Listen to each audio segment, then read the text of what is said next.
Student, हमने जो previous हमारी वीडियो थी लेक्चर 5 में हमने क्या पढ़ा था, अणुसंख्यक गुण पढ़ा था और उसमें आपका पढ़ा था हमने परासरण दाब। अब हम पढ़ेंगे सेकंड टॉपिक, वाष्प दाब का अवनमन। वाष्प दाब का अवनमन किसे कहते हैं, आप बड़े ध्यान से सुनेंगे। यदि कोई आपके पास एक कंटेनर है, इसमें विलायक है, यदि इसमें कोई अवाष्पशील विलेय, कैसा विलेय, अवाष्पशील विलेय घोल दिया जाता है, अवाष्पशील विलेय किसमें, विलायक में घोल दिया जाता है, किसमें घोल दिया जाता है, विलायक में घोल दिया जाता है, तो विलायक के वाष्प दाब में क्या आ जाती है, कमी आ जाती है। क्या आ जाती है, कमी।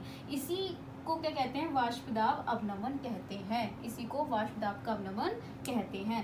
अवाष्पशील विलेय को घोलने पर विलायक में जो कमी आ जाती है उसे ही वाष्प दाब का अवनमन कहते हैं। बहुत ही सिंपल है, देखेंगे आप। यदि कोई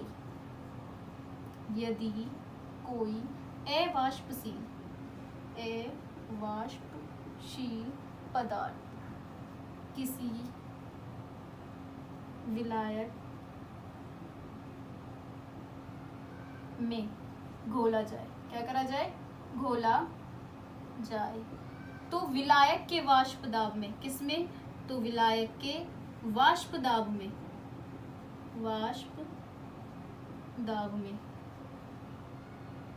कमी आ जाती है। क्या आ जाती है, कमी आ जाती है। यदि कोई अवाष्पशील पदार्थ किसी विलायक में घोला जाए तो विलायक के वाष्प दाब में कमी आ जाती है, जिसे क्या कहते हैं, जिसे वाष्प दाब का अवनमन कहते हैं, जिसे वाष्प दाब का अवनमन कहते हैं, का अवनमन कहते हैं। क्लियर है, ठीक है। अवाष्पशील पदार्थ घोलने पर जब किसमें, विलायक में कमी आ जाती है तो वाष्प दाब का अवनमन कहलाता है। ठीक है, अब हम इसकी हेडिंग डालेंगे। ये तो आगे वाष्प दाब की डेफिनेशन, ठीक, आप उतार लीजिए इसको। अब हम, आपका एक क्वेश्चन आता है इम्पोर्टेंट, आपेक्षिक, क्या आता है, आपेक्षिक अवनमन। तो हेडिंग डालेंगे आप, वाष्प दाब के आपेक्षिक ठीक है, अवनमन की समीकरण, आपेक्षिक अवनमन की समीकरण।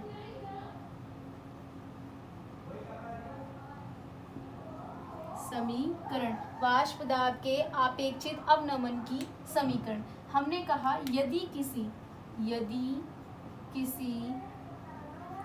विलायक का, किसका, विलायक का वाष्प दाब, हमने विलायक का वाष्प दाब मान लिया P, क्या मान लिया, यदि किसी विलायक का वाष्प दाब P, ठीक है, P है इक्वल्स टू P, इसमें विलेय तथा विलेय पदार्थ घोलने पर विलयन का, किसका, विलयन का वाष्प दाब, विलेय पदार्थ घोलने पर किसका, विलयन का वाष्प दाब, वो हम क्या मान लेंगे, PS, क्या है, इक्वल्स टू PS है तो विलायक की, क्या करना है, विलायक के वाष्प दाब में अवनमन क्या होगा, विलायक के वाष्प दाब, विलायक के वाष्प दाब में अवनमन। तो हम क्या करेंगे, जो हमारा विलायक का वाष्प दाब है, क्या है, T, उसमें से विलेय के जो घोला है उसको क्या कर देंगे, माइनस, क्या कर देंगे, माइनस। तो विलायक के वाष्प दाब में अवनमन कितना है, P माइनस PS, S को बनाएंगे सफिक्स में, मतलब एकदम कदमों में नीचे लिखना है, ठीक है।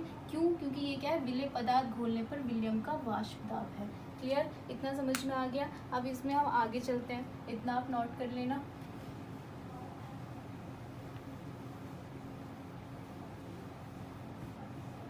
ठीक, हमने कहा था विलयन में, ये लिखा है हमने, किसी विलयन में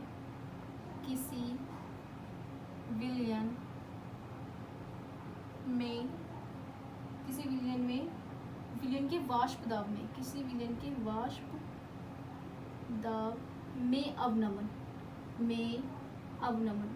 कितना है, P माइनस PS, यही था ना, किसी विलयन के वाष्प दाब में अवनमन जो था वो क्या था, P माइनस PS था। ठीक, तो तथा विलायक के वाष्प दाब में,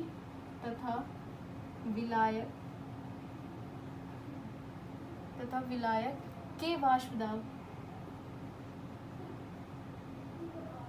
को हमने माना पी, क्या माना था, विलायक के वाष्पदाब को हमने क्या माना था, पी, विलायक के वाष्पदाब पी के अनुपात, किसके, पी के अनुपात को, मतलब इसके और इसके अनुपात को हम बोलते हैं वाष्पदाब का आपेक्षिक, क्या बोलते हैं, वाष्पदाब का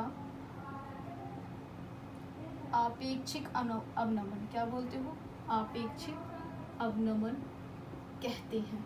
क्लियर है। जैसे कि P minus P S upon P, ये क्या हो जाएगा, आपेक्षिक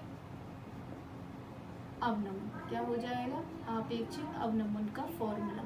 clear, P minus P S upon P. So आपको समझ में आ गया होगा। ये टॉपिक हमारा यही खत्म होता है। नेक्स्ट वीडियो में मैं आपको अगली वीडियो में बताऊंगी